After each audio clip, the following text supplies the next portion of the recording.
Now, I know there are some people who say that this isn't any business of the President of the United States, and who believe that the President of the United States should be the honorary chairman of a great fraternal organization and confine himself to ceremonial functions. But that isn't what the Constitution says. And I did not run for President of the United States to fulfill that office in that way. Harry Truman once said there are 14 or 15 million Americans who have the resources to have representatives in Washington to protect their interests. And that the interests of the great mass of the other people, 150 or 60 million, is the responsibility of the President of the United States, and I propose to fulfill it. A common danger. The events of recent weeks may have helped to illuminate that challenge for some, but the dimensions of its threat have loomed large on the horizon for many years. Whatever our hopes may be for the future, for reducing this threat or living with it, there is no escaping either the gravity or the totality of its challenge to our survival and to our security. A challenge that confronts us in unaccustomed ways in every sphere of human activity. It appears as though something has happened in the motorcade route. November 22nd, 1963. President John F. Kennedy is gunned down in Dallas. This deadly challenge imposes upon our society two requirements of direct concern, both to the press and to the president. Two requirements that may seem almost contradictory in tone, but which must be reconciled and fulfilled if we are to meet this national peril. I refer first to the need for far greater public information, and second, to the need for far greater official secrecy. A crushing blow to the country and a personal affront to FBI agent Don Adams. Oh, it shocked me. It devastated me. And I thought to myself, what did I do wrong? Adams is retired, but still can't shake the assassination or investigation by the Warren Commission. Nothing but a bunch of liars. The very word secrecy is repugnant in a free and open society. And we are, as a people, inherently and historically opposed to secret societies, to secret oaths, and to secret proceedings. We decided long ago that the dangers of excessive and unwarranted concealment of pertinent facts far outweighed the dangers which are cited to justify it. The Warren Commission determined that Lee Harvey Oswald fired the fatal shots from the Texas Book Depository. But Adams says the real person behind the plot isn't even mentioned in their report. I know for a fact in my heart that these things happened. Based on his service with the FBI and years researching National Archives, Don Adams says at best the Kennedy assassination is a massive failure to communicate between federal agencies and then cover up. At worst, it's conspiracy to commit murder. Even today, there is little value in ensuring the survival of our nation if our traditions do not survive with it.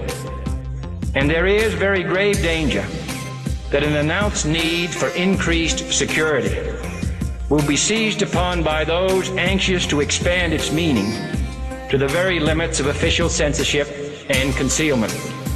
That I do not intend to permit to the extent that it's in my control. It's embarrassing because I love the FBI. It's a great organization, best law enforcement agency in the business. But we also have to face facts and reality that there are bad people in this world. The Army War veteran joined the agency in 1962. He was assigned to Thomasville, Georgia, where he began investigating Joseph Miltier, a name unfamiliar to many, but not the government. He was reported to be one of the most violent men in the country. A militant activist with ties to hate groups like the KKK.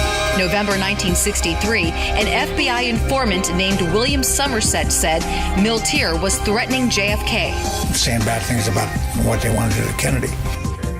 And no official of my administration, whether his rank is high or low, civilian or military, should interpret my words here tonight as an excuse to censor the news, to stifle dissent, to cover up our mistakes, or to withhold from the press and the public the facts they deserve to know. Miltier frequently discussed assassinating President Kennedy. A threat was even captured on tape by Miami intelligence officers November 9th, 1963, just weeks before Dallas. Miltier is talking to Somerset. Well, how the hell do you do the best way would be to come out still with a high heart, right? And they're going to really try to kill it. For we are opposed around the world by a monolithic and ruthless conspiracy that relies primarily on covert means for expanding its sphere of influence, on infiltration instead of invasion, on subversion instead of elections, on intimidation instead of free choice, on guerrillas by night instead of armies by day. He describes smuggling a gun into the building.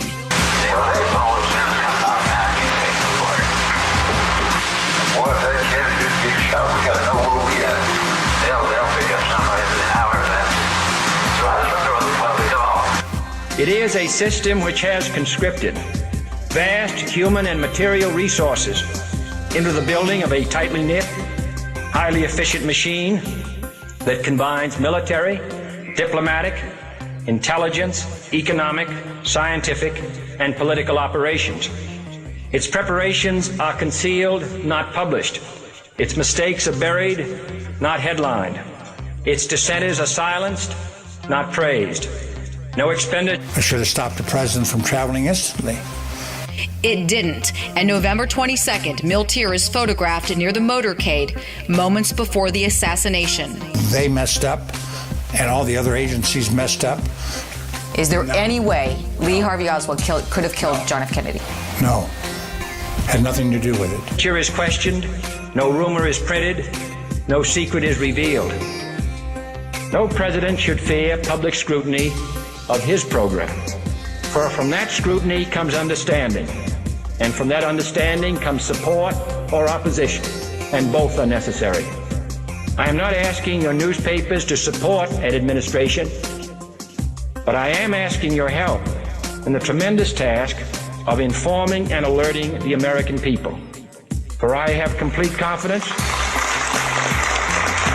Don says evidence he saw while stationed in Dallas proves it, beginning with the Zapruder film. And all of a sudden I saw the president go like this with his hands. And I said, how? I said, he was shot in the throat. The agent said to me, Don, be careful what you say. And there were no shots from the front. But Don says this photo shows a bullet hole through the windshield. The very first thing that the doctor said was, hell, he was shot in the throat. That's a bullet hole. The minute that you have a frontal shot, Oswald can't be the shooter, because this came from a grassy knoll. And Oswald was in Texas School Book Depository. The Warren Commission ruled that 3 shots were fired, but Don counted 11. And at the book depository, he wondered how Oswald did that in 7.5 seconds from a bolt-action rifle. And the response and dedication of our citizens, whenever they are fully informed. I not only could not stifle controversy among your readers, I welcome it. This administration intends to be candid about its errors. For as a wise man once said, an error doesn't become a mistake until you refuse to correct it. Because I was in Korea and I know what I'm talking about. He also says, unbeknownst to many people, another weapon seen here was also recovered. The first weapon they found in the building was a Mauser. And nobody ever discussed that. Witnesses reported Oswald was in the lunchroom 4 floors down on the opposite side of the building drinking a Coke after the first shot. No heavy perspiration or heavy breathing or anything. Couldn't have been done. It was impossible. Afterward, while Oswald was arrested, Miltier was, quote, jubilant, bragging to Somerset, "You thought I was kidding when I said he would be killed from a window with a high-powered rifle." He told sources in the KKK, "Don't worry about Oswald. He doesn't know anything." We intend to accept full responsibility for our errors, and we expect you to point them out when we miss them.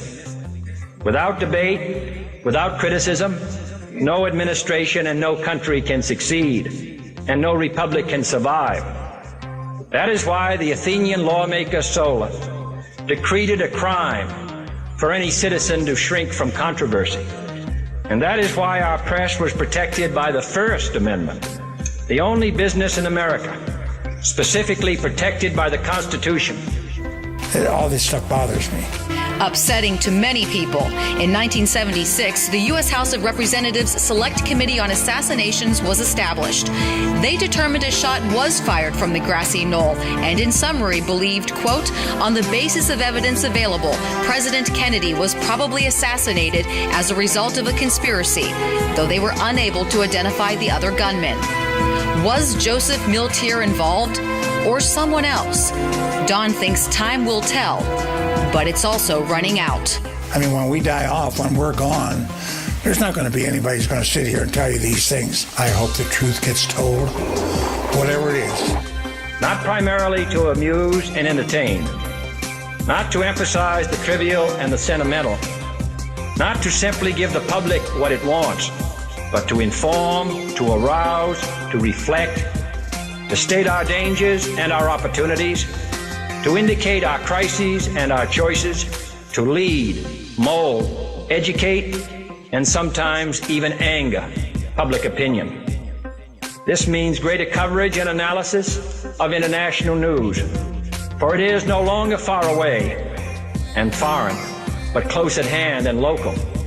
It means greater attention to improved understanding of the news, as well as improved transmission. And it means, finally, that government at all levels must meet its obligation to provide you with the fullest possible information outside the narrowest limits of national security. And so it is to the printing press, to the recorder of man's deeds, the keeper of his conscience, the courier of his news, that we look for strength and assistance, confident that with your help, man will be what he was born to be, free and independent.